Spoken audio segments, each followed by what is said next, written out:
F A کے paper دینے کے بعد میں فری تھا اور ابھی سوائے آرام اور سیر و تفریح کے علاوہ میں اور کچھ نہیں سوچنا چاہتا تھا، لیکن مجھے فارغ دیکھ کر گھر والوں کو سب کام مجھ سے ہی کروانا یاد آتے تھے۔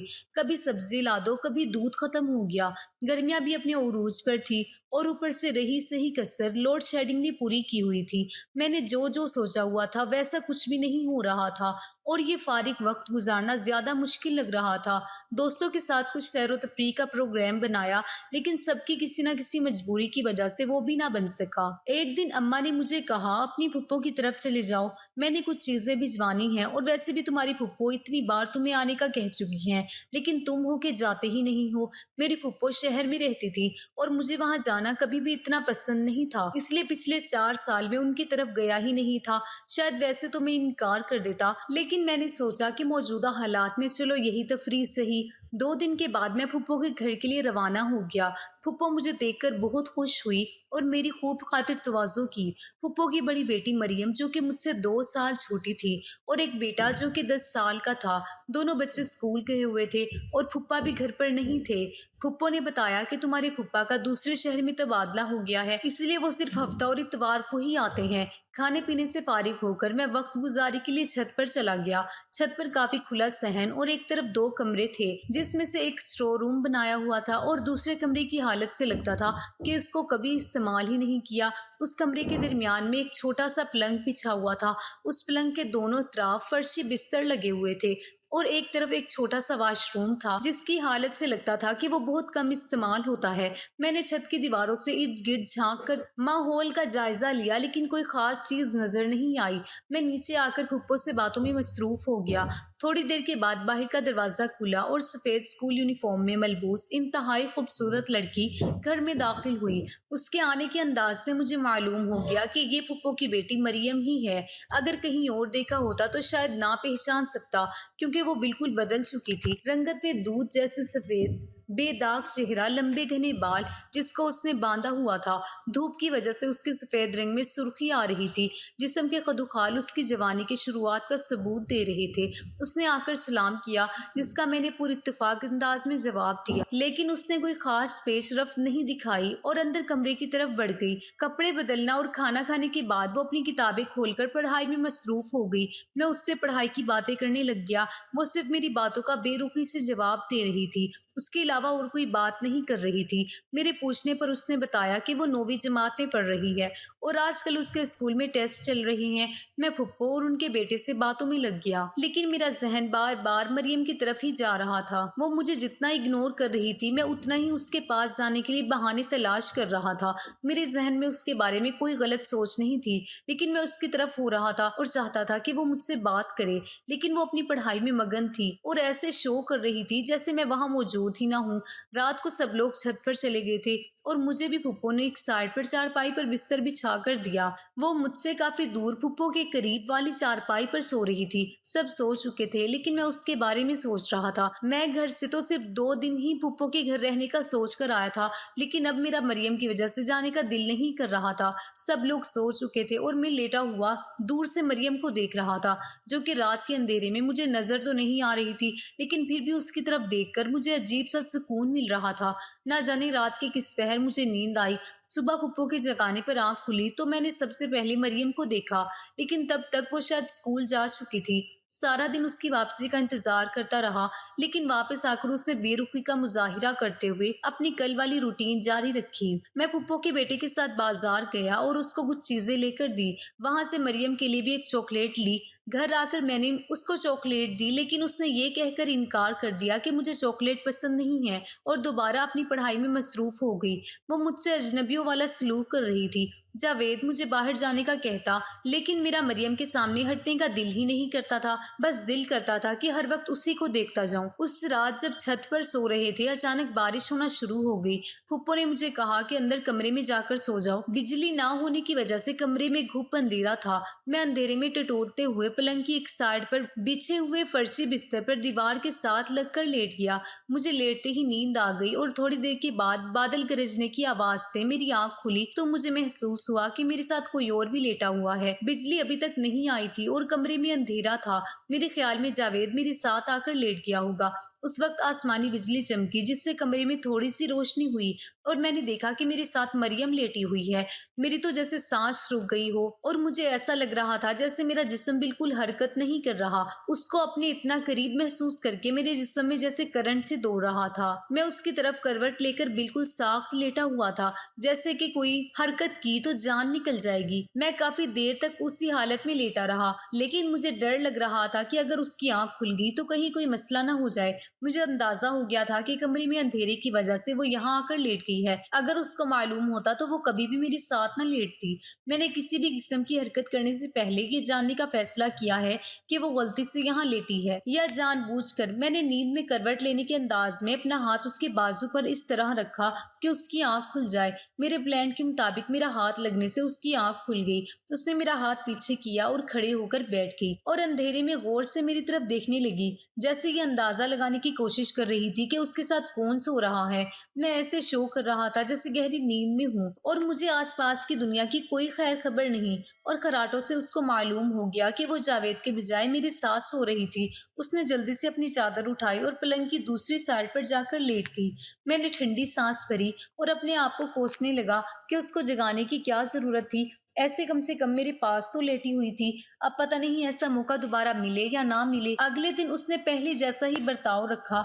आज तो वो पहले से भी ज्यादा परेशानी से पढ़ाई में मसरूफ थी। मैंने थोड़ी हिम्मत करके उससे परेशानी की वजह पूछी तो उसके बजाय पुप्पो ने बताया कि कल रियाजी का पेपर है और ये रियाजी में काफी कमजोर है। मैंने कहा, पुप्पो आप फिक्र न करें, मैं तैयारी करा देता हूँ। ये सुनकर उसको कुछ तसल्ली हुई।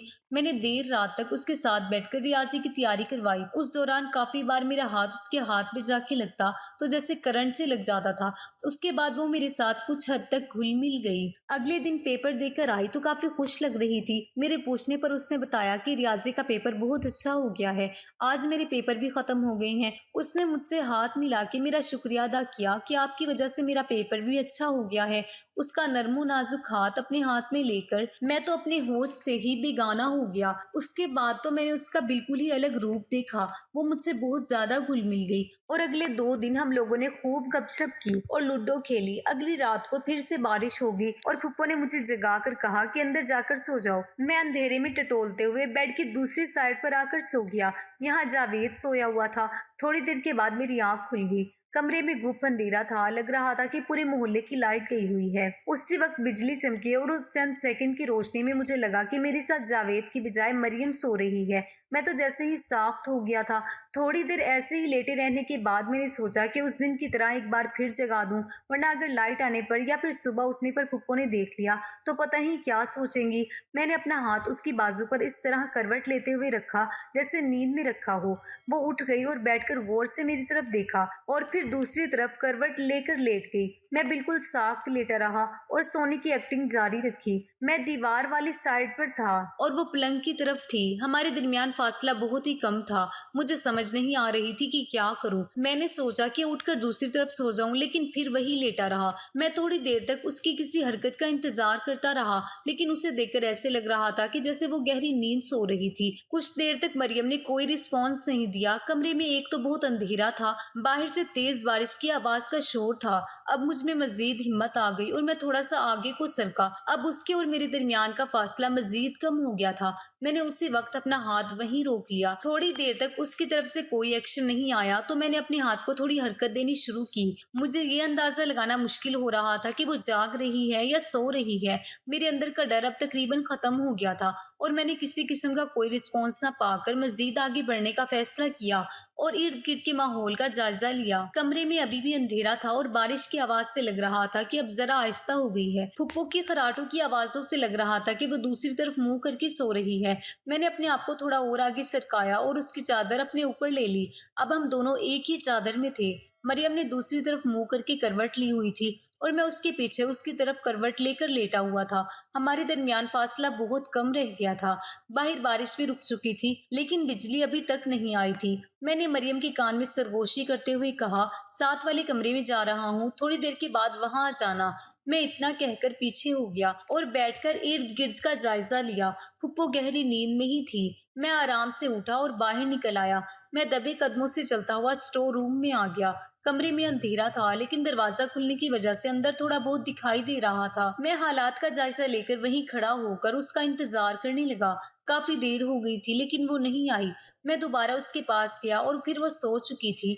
मैं भी अपना प्लान तब्दील कर चुका था, लेकिन उसके बाद फिर कभी ऐसा मौका नहीं मिला था। ये तब की बात है जब मैं एमफिल कर रहा था। मेरी जिंदगी काफी रंगीन थी, क्योंकि मेरी पढ़ाई एक ऐसे फील्ड पर मुश्तमिल थी जिसमें ज्यादातर लड़कियां होती थी। मैं साइंस में अपनी पढ़ाई कर रहा था। हमारी क्लास में 9 लड़के थे और बाकी लड़कियां ही थी। मुझे पढ़ाई का इतना शौक न था, लेकिन मेरी फुप्पो ने बचपन से ही मुझ पर काफी मेहनत की थी और मुझे पढ़ाकर इस काबिल बना दिया था। ये कहानी मेरी फुप्पो पर ही है, जो कि काफी खूबसूरत है। उन्हें देखकर कभी कभी तो मेरा दिल भी फिसल जाता था। मैं जब भी उन्हें फुप्पो कहकर बुलाता तो मुझे कहने लग जाती कि मैं उन्हें फुप्पो ना कहूँ, क्योंकि वो मुझसे चंद साल ही बड़ी थी। ये बात सुनकर मैं भी उन्हें नाम से बुलाता था। हम बचपन से ही एक दूसरे के काफी करीब थे, क्योंकि वो मेरी अकलौती फुप्पो थी। वो काफी जवान थी। उनकी खूबसूरती इतनी ज्यादा थी कि वो छुप कर देखने के काबिल। अगर मैं अपनी बात करूं तो मेरा ताल्लुक साहिवाल से था। पहले तो फुप्पो भी इधर ही रहती थी, लेकिन शादी के बाद वो सवात चली गई थी।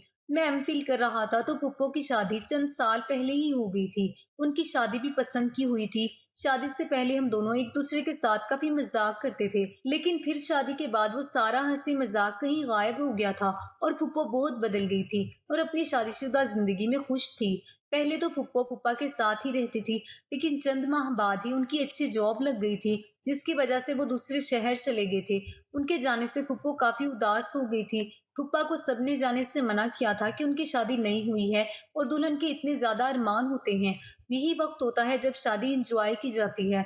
लेकिन उनके शोहर का यही मानना था कि अगर वो ना गए तो ये अच्छी जॉब हाथ से निकल जाएगी। फुप्पो अब काफी उदास रहने लग गई थी। मैं भी उनकी उदासी को समझ जाता था। कभी कभी फुप्पो को कहता था कि वो साहिवाल आ जाए, लेकिन वो कहती थी कि ससुराल में ही सुकून है। दूसरी बात ये भी थी कि फुप्पा फुप्पो को एक माह का खर्चा भेज देते थे। उसी वजह से फुप्पो वहां खुश रहती थी और यही कहती थी कि अगर मैं उनसे मिलने के लिए उदास हूँ तो मैं उनके पास आ जाऊं, और अम्मी मुझे मना कर दिया करती थी। मैं जवान भतीजा हूँ और फुप्पो के ससुराल वाले बातें बनाएंगे। मैं भी फुप्पो को टाल दिया करता था, लेकिन ये वजह बताता तो फुप्पो हंस देती। दिन ऐसे ही गुजरने लगे थे। मैं अपनी पढ़ाई में मगन हो गया था। मेरा आखिरी साल चल रहा था, जिसके लिए मुझे काफी रिसर्च करनी थी। मेरी उन दिनों में रिसर्च जानवरों पर चल रही थी। मैंने बिल्ली पर रिसर्च करनी थी। मैंने फुप्पो से जिक्र किया तो वो कहने लग गई, मुझे बाहर देखने की क्या जरूरत है, उनकी एक बिल्ली घर में मौजूद है, तो मैं सवात आकर उस पर ही रिसर्च कर लूं, उसी बहाने सवात भी आ जाऊंगा। ये बात सुनकर मुझे भी फुप्पो की बात सही लगी थी कि अगर ऐसा हो जाएगा तो मेरा भी फायदा हो जाएगा और फुप्पो से भी मिल लूंगा। मैंने सवात जाने की तैयारी पकड़ ली थी। उधर पहुंचा तो फुप्पो काफी खुश थी और कहने लगी कि उन्होंने तुम्हें इतने अरसे बाद देखा है, तुम तो बहुत जवान हट्टे कट्टे हो गए हो। मैंने भी फुप्पो को कह दिया था कि उनकी जवानी कहाँ गई है, क्योंकि वो काफी सुस्त दिखाई दे रही थी।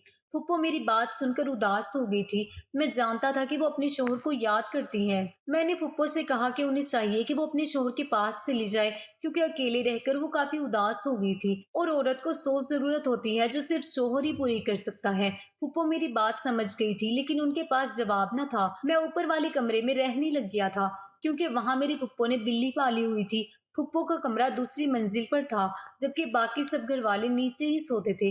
वो सब बहुत सख्त मिजाज के थे। फुप्पो कमरे से बाहर कम निकलती थी। वो जब भी कमरे से बाहर निकलती तो वो जल्दी से अंदर चली जाती। मुझे काफी तजस्सुस होता था। एक दिन मेरा ये तजस्सुस खत्म हो गया था जब मुझे पता चला कि फुप्पो अपने रूम में क्या करती हैं।